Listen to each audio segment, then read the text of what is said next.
బులెటిన్లో మరిన్ని వార్తలు చూసే ముందు న్యూస్ పేపర్ అప్డేట్స్ మా కొలీగ్ భారత్ అందిస్తారు. Bharat OT. Good morning Anand. ఈరోజు పత్రికలోని ప్రధాన వార్తల గురించి అయితే మనం తెలుసుకున్నాం.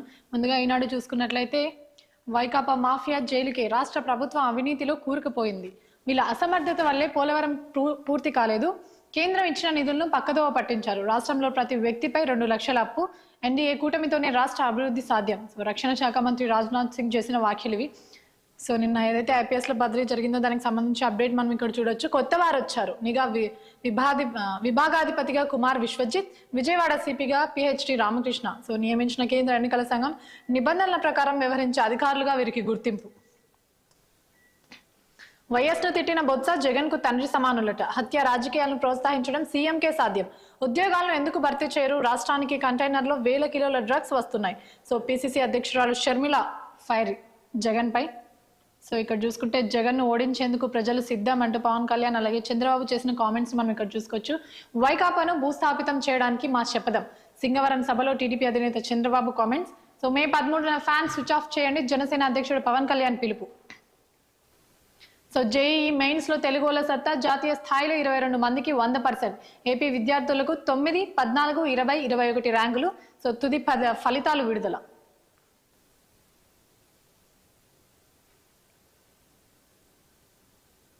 సో ఇక సాక్షిలో ప్రధానంగా చూసుకుంటే నిన్న జరిగిన ఫైనల్ డే సిద్ధం సభకి సంబంధించిన ఒక వార్తను చూసుకోవచ్చు. జగన్ మార్కుతో సమాజం సిద్ధం, ఇది 58 నెలలుగా విప్లవాత్మక మార్పులు తెస్తూ చేస్తున్న యుద్ధం. సో శ్రీకాకుళం జిల్లా అక్కవరం సభలో సీఎం వైఎస్ జగన్, మీ ఇంటికి మంచి జరిగితే మీ బిడ్డకు సైనికుల్లా తోడుండాలని కోరే ధైర్యం సిద్ధం, వ్యవస్థలను తుడిచేసే సమాజాన్ని నిర్మిస్తున్నాం, మనం తెచ్చిన మార్పులపై బాబు ఆయన బృందం ఏనాడైనా ఆత్మవిమర్శ చేసుకుందాం, చంద్రబాబు మాదిరిగా మీ బిడ్డ ఎన్నడూ రోల్డ్ గోల్డ్ దుకాణం తెరవడు, మోసాన్ని నిజాయితీతో జయిస్తాం, జగన్ చేయలేని ఏ స్కీమ్ ను బాబు కాదు కదా ఆయన జేజమ్మైనా చేయలేడు. సో ఇవి జగన్ చేసిన కామెంట్స్. నిజ జీవితం రాజకీయాల్లో హీరో ఎవరు విలన్ ఎవరు ఆలోచించండి, రోజు నన్ను తిట్టడం గొప్ప రాజకీయమా, అదో ఘనకార్యంలో ఎల్లో మీడియాలో చాటింపు, ఆ మోసాలు కూటమి చెంప చెల్లుమనిపించండి. సో జగన్ కు ఓటు వేస్తేనే పథకాలన్నీ కొనసాగుతాయి, లేదంటే ముగింపే, మళ్ళీ మోసపోవటమే అంటూ సీఎం జగన్ చేసిన కామెంట్స్ ఇవి. సో ఇక్కడ చూసుకుంటే నేటితో ముగినున్న నామినేషన్ ప్రక్రియ, రాష్ట్రంలో లోక్సభ అసెంబ్లీ స్థానాలకు నామినేషన్ ప్రక్రియ గురువారం ముగింపు. సో బుధవారం వరకు అసెంబ్లీకి 3644, లోక్సభకు సో 654 నామినేషన్లు దాఖలైనట్లు కూడా మనం ఇక్కడ వార్త చూసుకోవచ్చు. ముగిసిన రెండో దశ ప్రచారం, 89 స్థానాలకు రేపే పోలింగ్, దేశంలో రెండో దశ ఎన్నికలకు ప్రచార గడువు ముగిసింది. 13 రాష్ట్రాలలో 89 స్థానాలకు ఏప్రిల్ 26న పోలింగ్ జరగనుంది. ఈసారి రెండో దశలో కేరళలో ఉన్న మొత్తం 20 స్థానాలకు పోలింగ్ నిర్వహిస్తున్నారు. సో ఇక్కడ చూసుకుంటే ఆ సామాన్యులు, వైసీపీ తరపున అభ్యర్థుల్లో నిరుపేదలు, సొంత ఇల్లు ఎలాంటి నగలు లేని మడగసిర అభ్యర్థి, సింగనమల అభ్యర్థి పరిస్థితి కూడా ఇంతే. సో రంపచోడవరం అభ్యర్థి ధనలక్ష్మి ఆస్తులు 53 లక్షలే, మైలవరం అభ్యర్థి తిరుపతిరావు ఆస్తి 4.27 లక్షలు. సో పాడేరు అభ్యర్థి విశ్వరాజ్ కు 50.98 లక్షలు. టీడీపీ, బీజేపీ, జనసేన అభ్యర్థులు కళ్ళు చెదిరే ఆస్తిపరులు. సో ఏపీలో బీజేపీకి బాబే లీడర్, దేశమంతా మోదీకి పరివార్, ఏపీలో మాత్రం చంద్రబాబుకు అప్పగించిన పురంధేశ్వరి, సొంత పార్టీ నేతలకు కాదని బాబు, అద్దె నాయకులకు పార్టీలో సీట్లు, కూటమి కట్టిన బీజేపీ సీట్లు టీడీపీ నేతలకే, బద్వేల్ నుంచి అనపర్తి దాకా ఇదే పరిస్థితి, టీడీపీ నుంచి బీజేపీలకు చేరిన వారి కోసమే ఈ పొత్తులా అంటున్న కమలం నాయకులు. ఇక ఆంధ్రజ్యోతిలో ప్రధానంగా తెలంగాణకు సంబంధించిన వార్తలు చూసుకున్నాం. బతికున్నా చచ్చినా పన్ను. సో మోడీ కామెంట్స్ ఇవి. కాంగ్రెస్ వస్తే మధ్య తరగతి ప్రజల సంపద పంజా, యువరాజు సలహాదారు చెబుతున్నది అదే, వారసత్వ పన్నుపై మాట్లాడుతున్నారు, మీ పిల్లల కోసం సంపాదించుకున్న దాన్ని సంపద పంపిణీ పేరుతో దోచుకుంటున్నారు, కర్ణాటకలో ముస్లింలకు బీసీలకు రిజర్వేషన్. సో పిట్రోడా వ్యాఖ్యలపై ప్రధాని మోదీ ఆగ్రహం. సో ఇక్కడ చూసుకుంటే ప్రధాని మోదీ భయపడుతున్నారు, ఎన్నికలు తన చేతుల్లో నుంచి జారిపోతున్నాయని గుర్తించారు, అధికారంలోకి రాగానే కుల గణన చేస్తాం, ఆ తర్వాత చేస్తామనేది చెప్పనే లేదు, మా మేనిఫెస్టో చూసి వణికిపోతున్నారు, మోదీ ప్రజానేత కాదు బిలీనియర్ నేత, వారికి 16 లక్షల కోట్లు పెంచి పెట్టారు, 90% జనాభాకు న్యాయం చేయడమే నా జీవిత లక్ష్యం అంటూ కూడా రాహుల్ గాంధీ కామెంట్స్ మనం ఇక్కడ చూసుకోవచ్చు. సో ఇక రేవంత్ కి సంబంధించిన కొన్ని కామెంట్స్ చూసుకోవచ్చు. సో కేసీఆర్ కాళేశ్వరంలోనే చర్చ పెడదామా, మీరు కట్టిన అద్భుతం ఏంటో చూసి వద్దాం. సో కేసీఆర్ కు సవాల్ అని కూడా మనం ఇక్కడ చూసుకోవచ్చు. కాంగ్రెస్ కట్టిన ప్రాజెక్టులు ఎలా ఉన్నాయో చూద్దాం. అసెంబ్లీకి రారు కానీ టీవీలో 4 గంటల సొల్లు. బీఆర్ఎస్ కు ఎక్కడైనా డిపాజిట్ వస్తుందా? రామప్ప, శివుడు, సమ్మక్క సారాలమ్మ సాక్షిగా 15 ఆగస్టు లోపు 2 లక్షల రుణమాఫీ చేస్తా. హరీష్ రాజీనామా పత్రంతో సిద్ధంగా ఉండు. బిడ్డ బెయిల్ కోసం బీజేపీకి సికింద్రాబాద్ తాకట్టు. మత చిచ్చు పెట్టి గెలవాలని చూస్తున్న బీజేపీ. సో రాజ్యాంగంపై ప్రమాణం చేసి ప్రధాని వచ్చి పచ్చి అబద్ధాలు మాట్లాడడం మంచిదా? సో ఒకరి ఆస్తిని మరొకరు ఎలా గుంజుకుంటారు? హైదరాబాద్ అభివృద్ధిపై చర్చకు కిషన్ రెడ్డి, కేసీఆర్ సిద్ధమా అంటూ కూడా రేవంత్ రెడ్డి సవాల్ అయితే చేశారు. సో ఇక నిన్న స్టార్ట్ అయిన కేసీఆర్ బస్సు యాత్ర ఏదైతే ఉందో దానికి సంబంధించి పాయింట్స్ కూడా మనం ఇక్కడ చూసుకోవచ్చు. 12 సీట్లు ఇస్తే సర్కారు మెడలు వంచుతా. సో జనం తరపున పోరాడి పనులు చేయిస్తా. కాంగ్రెస్ తో ప్రజలకు పంచాయతీ పడింది. అడ్డగోలుగా హామీలు ఇచ్చి ఒకటి నెరవేర్చలేదు. తెలంగాణకు మొదటి నుంచి కాంగ్రెసే శత్రువు. సాగర్ ఆయకట్టును ఎండబెట్టిన దద్దమ్మలు వీళ్ళు. జైల్లో తోక మాటలకు కేసీఆర్ భయపడతాడా? అంబేద్కర్ జయంతి రోజు కనీసం దండ వేయని ప్రభుత్వ వైఖరిని రాష్ట్ర ప్రజలు గమనిస్తున్నారు. మిర్యాలగూడ బీఆర్ఎస్ మిర్యాలగూడలో స్టార్ట్ అయిన ఏదైతే బస్ యాత్ర ఉందో దానికి సంబంధించి అక్కడ చేసిన కొన్ని కామెంట్స్ ఇవి. సో కాంగ్రెస్ కు ఓటేయకండి, కనీసం నా అంత్యక్రియలకు రండి. స్వస్థలం కల్లబురిగలో ఖర్గే భావోద్వేగ ప్రసంగం. తన అల్లుని గెలిపించాలని విజ్ఞప్తి. సో ఇక నిన్న ఇంటర్ రిజల్ట్స్ అయితే విడుదలయ్యాయి. ఇంటర్లో 64.2% ఉత్తీర్ణత. ములుగు జిల్లా ఫస్ట్, కామారెడ్డి లాస్ట్. ఎక్కువ మంది విద్యార్థులకు ఏ గ్రేడ్. ఉత్తీర్ణతలో బాలికలదే పైచేయి. గురుకులలో 85% ఉత్తీర్ణత. ఒక రోజే ఫస్ట్ ఇయర్ సెకండ్ ఇయర్ ఫలితాలు. సో మే 24 నుంచి అడ్వాన్స్ సప్లిమెంటరీ, నేటి నుంచి ఫీజు చెల్లించవచ్చు.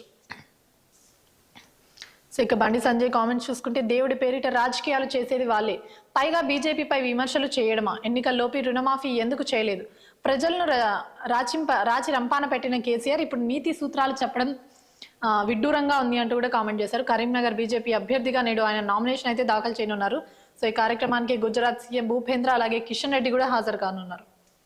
నల్గొండలో జెండా పాతేదెవరు? దేశవ్యాప్తంగా గుర్తింపు ఉన్న నియోజకవర్గం 5వ సారి గెలవాలనే లక్ష్యంతో కాంగ్రెస్. ఇక్కడ నుంచే పునర్వైభవం సాధించాలన్న బీఆర్ఎస్ మాజీ ఎమ్మెల్యే సైదిరెడ్డితో బీజేపీ ప్రయోగం. రఘురామరెడ్డికి ఖమ్మం సీట్ పంతం నెగ్గించుకున్న మంత్రి పొంగులేటి. కరీంనగర్లో వెలిచాల రాజేంద్రరావు, హైదరాబాద్ లో వలీయుల్లా సమీర్ పోటీ. సో పట్టభద్రుల ఎమ్మెల్సీ అభ్యర్థిగా తీర్మార్ మల్లన్న. అభ్యర్థులను ప్రకటించిన కాంగ్రెస్ అధిష్టానం.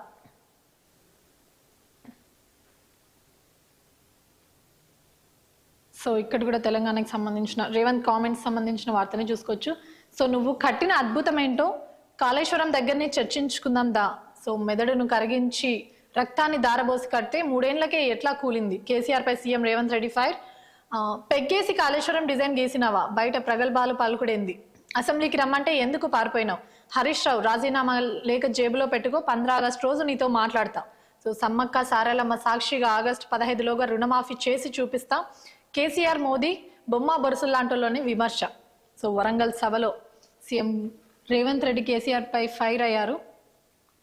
సో ఇక్కడ చూసుకుంటే కేసీఆర్ కామెంట్స్, 12 సీట్లు వస్తే సర్కారు మెడలు వంచుతా. సో భూమి ఆకాశం ఒకటే ఎలా పోరాడుతా అంటూ కూడా కేసీఆర్ కామెంట్ చేశారు. జైలుకు తోక మాటలకు కేసీఆర్ భయపడతాడా? ప్రజలకు కాంగ్రెస్ మధ్య పంచాయతీ పడింది. ప్రజల తరపున బీఆర్ఎస్ పోరాడుతుంది. ఈ ప్రభుత్వం తులం బంగారం కాదు కదా, ఇనుము కూడా ఇవ్వలేదు. సో మేడిగడ్డలో 2 పిల్లర్లు కూలితే ప్రపంచమే కూలినట్టు డ్రామా చేశారు. కాళేశ్వరంపై దుష్ప్రచారం చేసి నీళ్లు రాకుండా చేశారని ఆయన కామెంట్ చేశారు. సో బంగారు తెలంగాణ సాధించి తీరుతామని కూడా ధీమా వ్యక్తం చేశారు. సో ఇక్కడ చూసుకుంటే తప్పంతా ఆఫీసర్లదేనట. 10 ఏళ్ల పాటు అన్నిటినీ తమ ఘనతగా చెప్పుకున్న బీఆర్ఎస్ పెద్దలు అక్రమాలు బయటపడగానే అధికారులపై నెట్టేసే ప్రయత్నాలు. కాళేశ్వరం కరెంట్ కొనుగోలు మొదల ఫోన్ ట్యాపింగ్ దాకా ఇదే సీన్. నాడు సర్కార్ చెప్పినట్టు చేసి నేడు కేసుల పాలవుతున్న అధికారులు. ఎంక్వైరీల తర్వాత మరికొందరిపై చర్యలకు సిద్ధమవుతున్న కాంగ్రెస్ సర్కార్ నాటి ప్రభుత్వంతో అంటకాగిన 5 ఐఏఎస్లకు తీవ్ర ఆందోళన. సో చాలా రోజుల నుంచి కాంగ్రెస్ 3 సీట్లు అయితే పెండింగ్ లో పెట్టుకుంటూ వచ్చింది. దానికి సంబంధించి నిన్న అయితే క్లియర్ చేసినట్టు కూడా మనకి ఇక్కడ తెలుసు. సో మిగిలిన 3 ఎంపీ సీట్లకు అభ్యర్థులు ఖరారు. కరీంనగర్ కు వెలిచాల రాజేంద్రరావు, హైదరాబాద్ కు వల్లీవుల్లా సమీర్, ఖమ్మం టికెట్ రఘురామరెడ్డికి. సో ప్రకటించిన Congress high command. Warangal, Khammam, Nalgonda graduate MLC అభ్యర్థిగా తీర్మార్ మల్లన్న. సో నా పోరాటమే నా బలం అంటూ కూడా బండి సంజయ్ కామెంట్ చేశారు. అభివృద్ధి మోదీ నా ప్రచారాస్త్రాలు 3 లక్షల మెజారిటీతో గెలుస్తా, ప్రధాని సహకారంతో కరీంనగర్ కు 12,000 కోట్లు తీసుకొచ్చిన, ప్రజల కోసం కొట్లాడి అత్యధిక కేసుల పాలైన నేతను నేను. సో ఇక్కడ చూసుకుంటే జేఈ మెయిన్స్ లో మన వాళ్ళదే టాప్. దేశవ్యాప్తంగా 56 మందికి 100%, అందులో 15 మంది తెలంగాణలో. సో ఫలితాలు విడుదల చేసిన ఎన్టీఏ. ఇక కవిత అరెస్ట్ కి సంబంధించిన కొన్ని అప్డేట్స్ చూసుకుంటే అప్రూవర్లను బెదిరించింది. లిక్కర్ కేసులో కవితకు వ్యతిరేకంగా బలమైన ఆధారాలు ఉన్నాయి. సో ఇండో సెక్రెట్ లో ఆమె మేనల్లుడికి ఉద్యోగం, నెలకు 1,00,000 జీతం, బెయిల్ ఇవ్వొద్దని కోర్టుకు ఈడీ వాదనలు. సో ముగిసిన విచారణ, తదుపరి తీర్పు మే 6న తీర్పు అయితే వెళ్ళనున్నట్లు తెలుస్తుంది. ప్రజల సంపద పంచుతామని నేను అనలే, నా కామెంట్లను మోదీ వక్రీకరించి చెప్పారు. సో అన్యాయానికి గురైన వాళ్ళని గుర్తించేందుకే ఈ సర్వే. కుల గణన అంటే ప్రజల ఆర్థిక సామాజిక పరిస్థితులు తెలుసుకోవడం కూడా. సామాజిక న్యాయ సమ్మేళనంలో రాహుల్ గాంధీ కామెంట్స్. సో వారసత్వ ఆస్తులకు ట్యాక్స్ వేస్తారు. సో ఇందాక కూడా ప్రధానంగా ఇదే వార్తను మనం చూసుకున్నాం. మోదీ కామెంట్స్. ప్రజల సంపదను లాక్కోవాలని కాంగ్రెస్ చూస్తుంది అంటూ మోదీ కామెంట్ చేశారు. జనం బతికినా మరణించినా దోచుకోవడమే ఆ పార్టీ పని. ఆస్తులతో పాటు రిజర్వేషన్లు కొల్లగొట్టేందుకు ప్లాన్. మతపరమైన రిజర్వేషన్లతో అంబేద్కర్ కు వెన్నుపోటు పొడిచారు. సో ఛత్తీస్గఢ్, మధ్యప్రదేశ్ ఎన్నికల ర్యాలీలో మోదీ కామెంట్స్ ఇవి. సో ఇక దిశలో చూసుకుంటే ఇక్కడ కూడా రేవంత్ కి సంబంధించిన కొన్ని పాయింట్సే మనం చూసుకోవచ్చు. హరీష్ రావు రాజీనామాకు సిద్ధమా అంటూ కూడా సవాల్ అయితే విసిరారు. రిజైన్ లెటర్ జేబులో రెడీగా ఉంచుకో. సో మాట మీద ఉండేలా మీ మామ లెక్క మాట తప్పను. 15 ఆగస్టు లోపు రుణమాఫీ చేస్తా, ఆ రోజు రైతులకు ఆర్థిక స్వాతంత్రం. వరంగల్కు ఎయిర్పోర్ట్ తీసుకొస్తాం. మోడీ కేసీఆర్ తోడు దొంగలే. బీఆర్ఎస్ అభ్యర్థి పద్మరావు మంచి వ్యక్తి. సో సికింద్రాబాద్ లో గెలిచిన పార్టీని కేంద్రం అధికారంలోకి మా కళ్ళలోకి చూసే మాట్లాడే ధైర్యం కేసీఆర్ కు లేదు. అసెంబ్లీకి రాని బడి దొంగ టీవీ ఛానల్లో కూర్చొని ప్రగల్భాలు. సో వరంగల్ సికింద్రాబాద్ లో చేసిన సభల్లో సీఎం రేవంత్ రెడ్డి చేసిన కామెంట్స్ ఇవి. సో ఇక దీనికి కౌంటర్ గా హరీష్ రావు కూడా కొన్ని కామెంట్స్ అయితే చేశారు. రాజీనామాకు నేను రెడీ, 15 ఆగస్టు లోపు రుణమాఫీ గ్యారంటీలు అమలు చేస్తే రిజైన్ చేస్తా, లేదంటే సీఎం రాజీనామా చేస్తారా అంటూ కూడా సవాల్ అయితే వేశారు. అమరుల స్తూపం వద్ద ప్రమాణం చేద్దామా ఎమ్మెల్యే హరీష్ రావు. సో కేసీఆర్ పిచ్చి పచ్చి అబద్ధాలు. కాళేశ్వరం ద్వారా 130,000 ఎకరాలకే నీళ్లు, 40 లక్షల ఎకరాలు అనేది ఫేక్. ఆయన మైండ్ పని చేయడం లేదు. కేసీఆర్ తప్పిదాలతో రాష్ట్రంపై అదనపు భారం. త్వరలో 25 మంది బీఆర్ఎస్ ఎమ్మెల్యేలు కాంగ్రెస్ లోకి చేరికలు అంటూ కూడా కామెంట్ చేశారు. సో వినోద్ గెలిస్తే రాజకీయ సన్యాసం చేస్తా, కేసీఆర్ దమ్ముంటే నా సవాల్ను స్వీకరించు. సో బండి సంజయ్ కామెంట్స్ అని కూడా చెప్పుకోవచ్చు. సో ఇక్కడ చూసుకుంటే 2 లక్షల రుణమాఫీకి నామం. మీ అబ్బ సొత్త రైతు బంధు రుణమాఫీ ఇచ్చేందుకు ఏం బాధ. సో ఈ తెద్దమ్మలకు దమ్ము లేదు. సాగర్ ను కేఆర్ఎంబి చేతుల్లో పెట్టారు. తెలంగాణ వచ్చాక పంటలు ఎన్నటం ఇదే మొదటిసారి. కట్క బంద్ చేసినట్టు కరెంట్ మాయమైంది. సో మళ్ళీ మన రాజ్యమే వస్తుంది, అనుమానం లేదు. సో మిర్యాలగూడ సభలో మాజీ సీఎం కేసీఆర్ చేసిన కామెంట్స్ ఇవి. సో పత్రికలోని మరిన్ని విశేషాలు డిబేట్లో చర్చించే ముందు చిన్న బ్రేక్ తీసుకున్నాం. Stay with us.